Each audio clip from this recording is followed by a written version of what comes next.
पुण्यातल्या L3 बारची तोडफोड करण्यात आली। पतित पावन संघटनेकडून बारची तोडफोड केल्याची माहिती मिळते।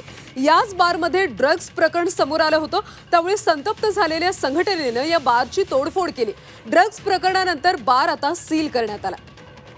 पुण्यातल्या L3 बारची आता तोडफोड करण्यात आली। पतित पावन संघटनेकडून बारची तोडफोड केल्याची माहिती मिळते।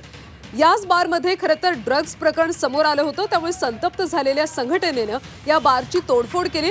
ड्रग्ज प्रकरणानंतर बार आता सील करण्यात आला।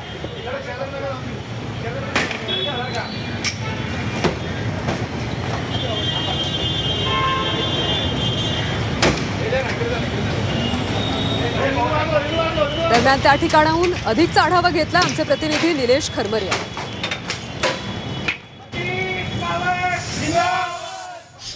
पुण्यातील फर्ग्युसन रोडवर असलेला L3 बारची या ठिकाणी तोडफोड करण्यात आलेली आहे। पतित पावन संघटनेकडून या ठिकाणी सौम्य प्रकारची दगडफेक आणि कुंड्या फेकून तोडफोड करण्यात आल्याचं या ठिकाणी पाहायला मिळत आहे। खरं तर या ठिकाणी पत्रकार परिषद सुरू होती, मात्र त्याच दरम्यान पतित पावन संघटनेचे काही कार्यकर्ते या ठिकाणी आले आणि L3 जो बार आहे त्याची तोडफोड केलेली आहे।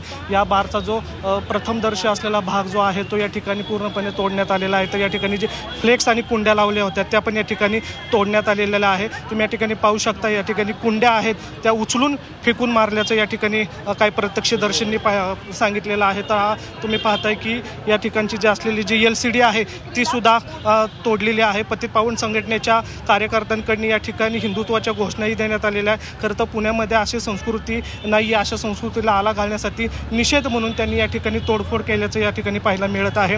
खरं तर एका साईडला पत्रकार परिषद चालू होती, तर दुसरीकडं पतित पावन संघटनेच्या कार्यकर्त्यांकडून या ठिकाणी तोडफोड सुरू असल्याचं या ठिकाणी आपल्याला उघडकीस झालेलं पाहायला मिळत आहे। एकूण जर पाहिलं तर हे प्रकरण आता कुठल्या लेवलला पोहोचतंय हे खरं महत्त्वाचं असणार आहे। आता तरी या ठिकाणी पतित पावन संघटनेच्या 10 ते 12 जणांकडून या ठिकाणी हे जो पब आहे त्याची तोडफोड केल्याचं आपल्याला पाहायला मिळत आहे। व्हिडिओ जर्नलिस्ट नितीन सांडबोरसह निलेश खरमरे, झी मीडिया, पुणे।